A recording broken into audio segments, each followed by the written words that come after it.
Welcome back, everybody. Ready for another deep dive. Today we're headed to the Oscars. Ooh, the Oscars. Always exciting. You know it, and we're talking about specifically something that doesn't always get as much attention. Ooh. Release dates. We've got this super interesting article from Next Best Picture, and it's got me thinking. I'm intrigued. Release dates, huh? Tell me more.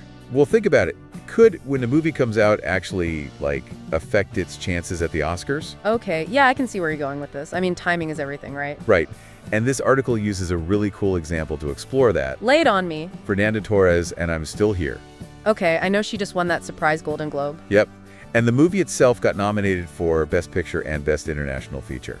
Pretty big deal. Huge. For a Brazilian film, that's incredible. Especially one that, let's be honest, a lot of people hadn't even heard of before the Globes. True. And it just came out, what, like a month ago? January 17th, to be exact. Hold on, January 17th. Wasn't that like the very last day of Oscar voting? You got it. And remember, voting was extended this year because of those LA wildfires. Talk about cutting it close. Wow, so this movie snuck in right under the wire. Do you think that could actually work in her favor? That's what I'm wondering. This article kind of makes you think it might. It brings up this whole thing called recency bias. Recency bias. Okay, break that down for me. Basically, it's like this. The things you've experienced most recently, they just stick in your mind more. Oh, yeah, totally. It's like when you're trying to remember a song, the one you just heard on the radio is way easier to recall than one from months ago. Exactly. So imagine you're an Oscar voter, right? You've just watched tons of screeners and now you're filling out your ballot. And the movies you saw most recently are just going to be top of mind. Bingo. Especially if maybe you weren't totally sure about some of the other contenders. Human nature, it's easier to gravitate towards what's fresh in your memory. Right, it's like that movie just made a stronger impression because it was the last one you saw. Fascinating. Has that kind of thing ever happened in past Oscars? The article mentions Moonlight back in 2017. Moonlight, the Best Picture winner. Yep, it came out way earlier, like in October. And some critics think that by the time voting rolled around, people had just kind of forgotten about it. Compared to the films that came out later, yeah, that makes sense. So timing, it can be a real factor. It's like an extra layer of strategy in the whole awards game. Totally. But this article argues that Torres might have even more going for her than just this recency bias thing. Oh, like what? Well, first there's her distributor, Sony Pictures Classics. Those guys. They know how to run an awards campaign. Right, and they've had success with these late releases before. It's like they've got a knack for it. Interesting. What else? Well, there's also the underdog factor. Like I said, no one really had Torres on their radar before the Globes. Right. So now there's this buzz, this curiosity. People want to see what all the fuss is about. She's gone from unknown to the one to watch.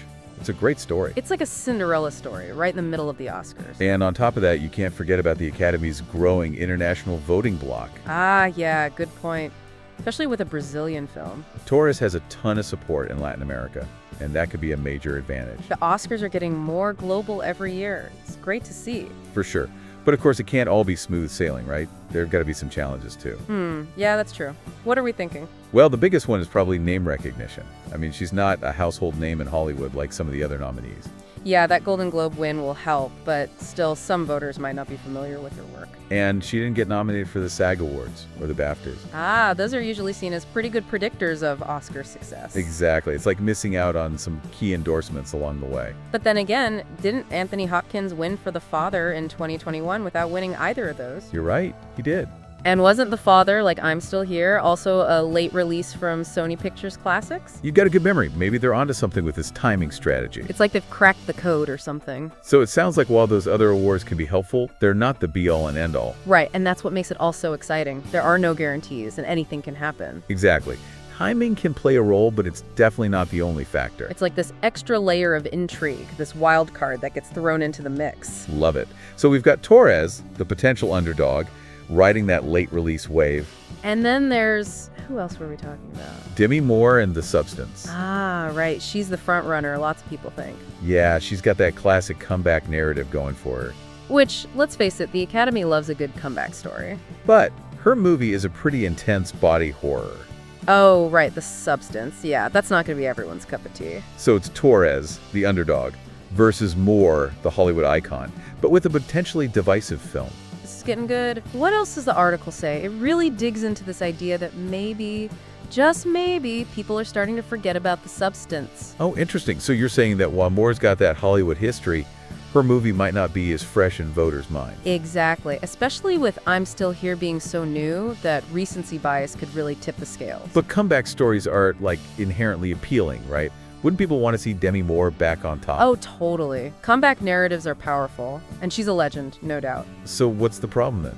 Well, the article's author brings up this idea of comeback fatigue. Comeback fatigue? Like, we've seen this storyline play out a few times in recent Oscars. Maybe voters are kind of, I don't know. Over it? Yeah, maybe a little. So now they're looking for something different, a fresh face, you know. Someone like Fernanda Torres. Maybe. And that's what's so cool about this year's Best Actress race. It's experience versus new talent, different styles of filmmaking. It's a real showdown. I am hooked. But, okay, let's zoom out for a sec. Do you think this whole release date thing means the Oscars just generally favor movies that come out later in the year? That's the million-dollar question, isn't it? Critics have been debating this forever. So, no easy answer. Not really. A late release definitely gives a movie more visibility, and then there's that recency bias we talked about, but But a great movie is a great movie no matter when it comes out. exactly. It's about quality, first and foremost. So it's like a balancing act. You need a movie that's amazing, but then you also got to be smart about when you release it. Nailed it. And remember, the Oscars, as fancy as they are, they're still decided by people. Right. Real people with their own tastes, and let's be honest, probably not enough time to watch everything. Totally. They're going to have their favorites. They'll be influenced by all sorts of things, just like all of us. It's kind of cool when you think about it like that. It's not some big impersonal machine deciding these awards. It's people, and that's what makes it so unpredictable and, honestly, so much fun. You never know what's going to happen. Okay, this has been so eye-opening. I'm looking at the Oscars in a whole new way now. Me too. It's not just about the red carpet and the speeches. It's strategy, it's psychology. It's like a game. A really high-stakes game, and for anyone listening, you can kind of play along too. What do you mean? Well, now you know about these behind-the-scenes factors, so you can watch the Oscars and think, okay, what else is going on here? I love that. It's like having a backstage pass to the whole thing. Right. It's about becoming a more informed viewer. And speaking of being informed, let's get back to our big question. Can Fernanda Torres actually pull this off? Can she beat the odds, overcome that lack of name recognition, and take home the Oscar? Or will Demi Moore's comeback story be too strong to resist? It's the ultimate showdown. What do you think? Well, I'm not going to make any predictions, but I will say this. This race perfectly shows how much more goes into winning an Oscar than just the performance itself. Right. It's timing, it's narrative, it's all these factors we've been talking about.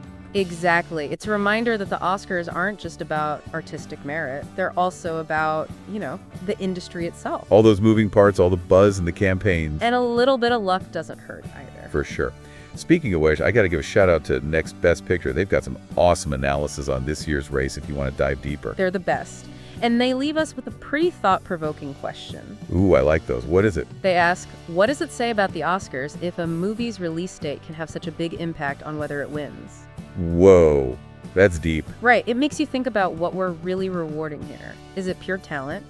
Or is it something else? I don't know if there's a right answer, but it's definitely something to consider. Absolutely. And that's what we're all about here, right? Getting people to think critically, to engage with these events in a more meaningful way. To go beyond the surface and really understand what's going on. Exactly. It really does make you think, doesn't it? It does. And you know what's kind of funny is, it's like even these Oscar voters, people who've been in the industry forever, they're still susceptible to this stuff. You mean like the recency bias and all that? Yeah. It shows that even the most seasoned pros, they're still human. They've got their biases just like everyone else. Exactly. And sometimes a simple thing like when a movie comes out can tap into those biases and maybe even sway their vote.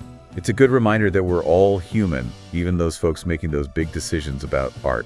Totally. And that human element is what keeps the Oscars so unpredictable. And entertaining. You never quite know what's going to happen. Right. It keeps us on the edge of our seats. It's all about embracing the mystery and, enjoying the ride. Couldn't have said it better myself. So as we wrap up this deep dive into the world of the Oscars and release dates, what's the one big takeaway you hope our listeners will remember? Ooh, good question. I think the biggest thing is that context matters. Yes. Context is key. So when you're watching the Oscars this year, don't just focus on the movies and the actors themselves. Think bigger. Think about the timing of those releases, the stories surrounding each nominee, the whole campaign behind them. Right. All those factors we talked about, they all play a part in who wins. It's about being a more informed viewer, Exactly. And honestly, that makes it more fun to watch, I think. I agree. It's like you're in on the secret. A little bit. Well, a huge thank you to our expert for this amazing deep dive. Happy to be here. And to all of you listening, thank you for joining us. We hope this has given you a new way to think about the Oscars. And maybe spark some interesting conversations with your friends and family as you're watching. Yes, that's what we love to see. Until next time, keep exploring, keep questioning, and keep diving deep.